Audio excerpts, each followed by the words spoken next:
guys, welcome back to my channel. Today's video is going to be slightly different. I'm going to be talking about a new video game that I had just started playing for the past month or so, Assassin's Creed Odyssey. And as a newcomer, as a new person playing video games, I do not play any video games whatsoever. I am not a professional video gamer. I decided this time to take a leap of faith and buy Assassin's Creed Odyssey. And I realized that there's not a lot out there on things that you need to know before you play Assassin's Creed Odyssey, especially if you're a newcomer like myself playing Assassin's Creed.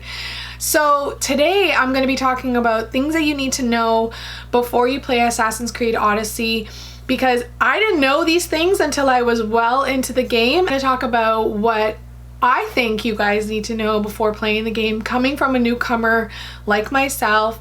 So don't forget to stick around if you want to know how to play Assassin's Creed Odyssey.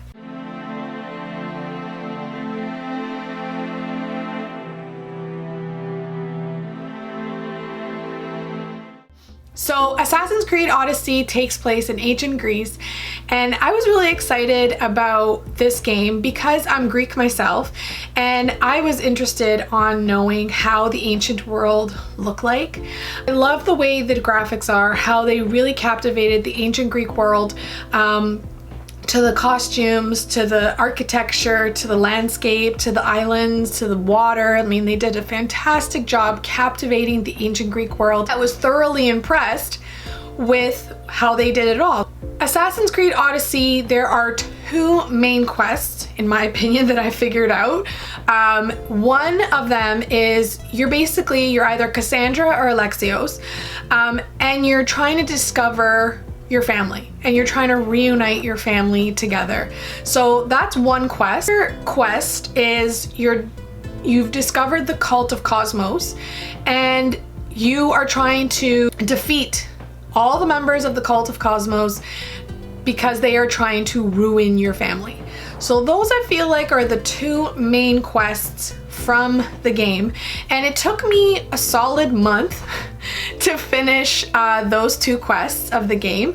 And you know, they were quite hard, I have to admit, you know, and for me, I didn't buy extra things or extra levels from the PlayStation Store to help me get higher levels in order for me to defeat these people. I had to really play little quests that you would find on an island, and I love it how they say recommended levels.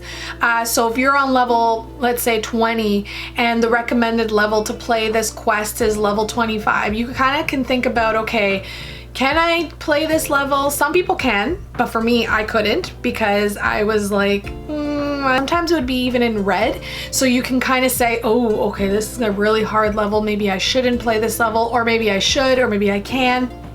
It's totally up to you. Also, I just wanted to tell you another little tidbit that I didn't know well into the game is synchronized locations. Guys, this really bothered me because I would go on a quest, and I would have to go on my ship, and I would go across the Aegean Ocean, and I would get to an island, and then another quest would be on another part of an island, and I'd be like, oh my god, I gotta go on a ship and go all the way back there. But little did I know that these synchronized locations help you fast travel. Oh, I only wish somebody had told me this sooner or later, because I spent most of my time on the ship going between ocean and ocean, and then I got to a point where I was here and the island was here, but the ocean didn't even connect in the game, and I was like, oh my god, how am I gonna get my ship here? Like, it was a mess.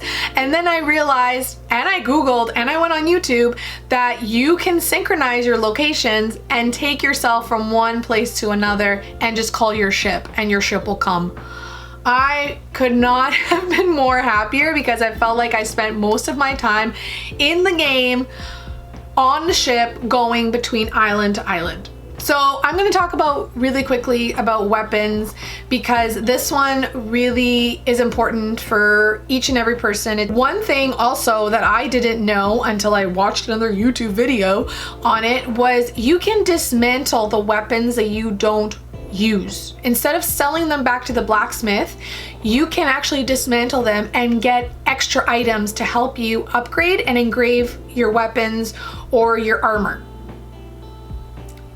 I wish, like I said, I wish somebody had told me this before, because again, I spent most of my time finding a blacksmith, going there, selling my items, and then realizing that if I wanted to update or upgrade my swords or my daggers, I couldn't, because I didn't have enough items like rocks or jewels or gems or wood to even, or leather to even upgrade any of my items. But a suggestion that I want to say to you guys is look at the engravings of each of your armor and each of your swords or your weapons that you choose, because each item is different and varies. So you might actually want something from this weapon that this weapon doesn't have. Look at what the sword or the dagger or the armor actually has and it contains, because that might actually benefit you more than what you're actually wearing. A blacksmith, you can also buy other weaponry and other armors and other things as well. You can also, if you have a horse,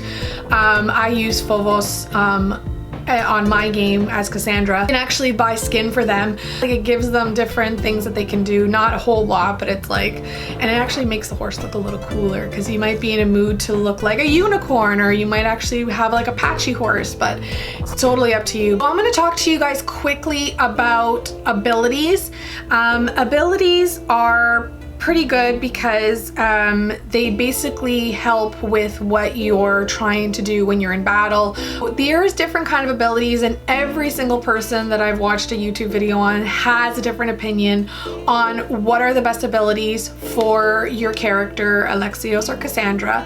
And these are going to be the abilities that I really like. And you can also, the good thing is you can also play around with what abilities that you have, but it will cost you to kind of restart all of your abilities and start differently. So these are the abilities that I find really good for Assassin's Creed Odyssey. Arrow Master gives you a variety of arrows that you can use when you're in battle. And I found that those were really useful for certain cases, like if you're trying to destroy armory or something in a fort, so using the fire arrow is usually helpful. So Arrow Master I really think is very necessary. Warrior, I have a lot of warrior abilities, but I don't use all of them. I just have them, and then I can play around with what I want to use or assign different abilities to. Second Wind, health is a must, because this one will help you when you're in battle regain your health quite quickly. I wanted to tell you, it's very hard to switch between the 4 modes like triangle, circle, X, and square on PlayStation, and then you go to like the next page, so it's kind of hard to switch when you're in the moment. So for me, I like to play around and say, okay, this time I want to put Sparta Kick over here, and you can assign different abilities to your to what you feel comfortable in. For Assassin, I have Stealth Master, Critical Assassination, Rush Assassination, Chronos Time Warp, and Revelation.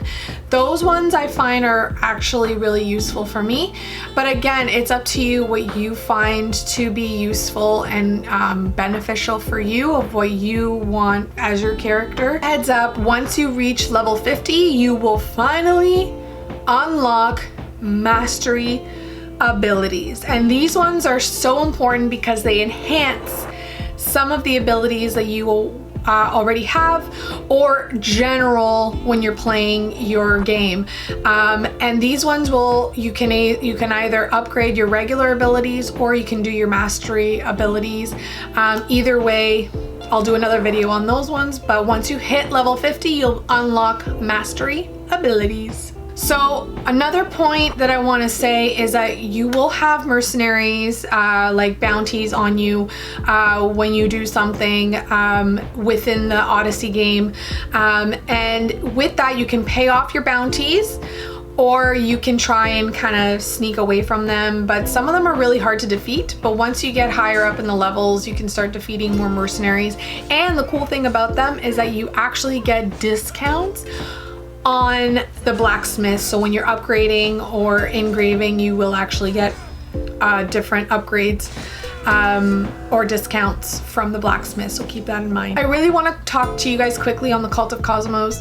That one was, the whole thing, like defeating the cult was really hard for me. And I was playing on easy, by the way, I should have mentioned that before, because again, I'm not an avid video gamer. But so I found the defeating the Cult of Cosmos was hard, and then sometimes it was easy. The hardest group of cultists that I found were the gods of the Aegean Sea.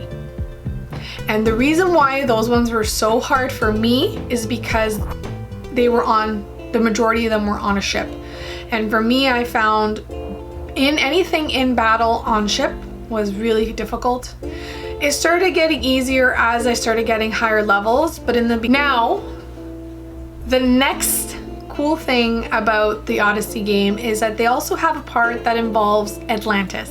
And if you know anything about the lost city of Atlantis, you know that this one really excited me. As I don't want to do any spoilers, but spoiler alert here. So Cassandra, or Alexios's biological father, is Pythagoras, who is in charge of Atlantis, or guarding the gate of Atlantis.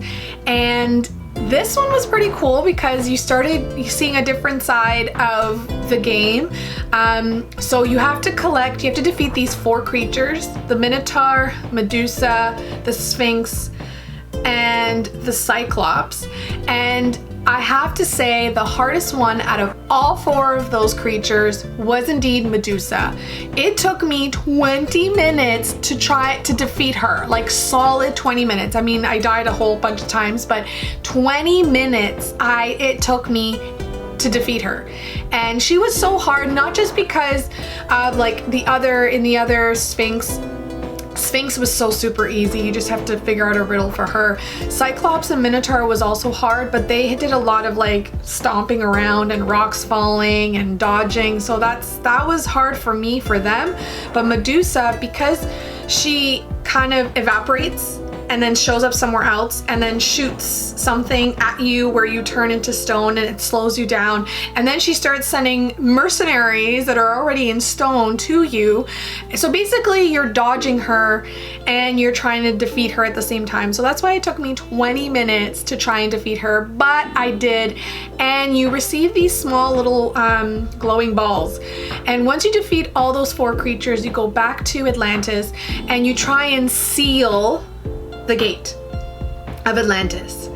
But what you're not also realizing is that this whole game of Odyssey is you're playing a girl named Layla, and her whole team is trying to find Atlantis, and they're all trying to find out where Atlantis is. So from the beginning of Odyssey to like now, you're playing Cassandra or Alexios, and then you get to the fate of Atlantis, and then you switch back to Layla, and you'd go through this whole big maze on trying to find Atlantis, and then you kind of switch back from ancient Greece to Layla, and then you find out you have to seal, but you want to open Atlantis, but then you're Layla. So it kind of goes back and forth between that. The Fate of Atlantis DLC, the season pass game that was released from Assassin's Creed Odyssey, which extends the storyline of the Fate of Atlantis, which I'm playing currently right now, and I have a few tidbits on that and opinions. Kind of good, kind of bad, all in one, but I'll do another video on that. But again, that was really cool when you start playing Odyssey and then you hit Atlantis, because you're like, Atlantis, the lost city. I can't believe they're including this into the game. Guys, so that is it for my opinion and my ideas on Assassin's Creed Odyssey. I have never played this game before, but I decided to play it this time, and I'm actually really quite proud of myself, considering I didn't buy extra Helix and XP points to get myself to get to a higher level. I did it all playing little mini quests, so I'm very proud of myself. So don't forget to like this video, subscribe to my channel. I'll see you guys next time.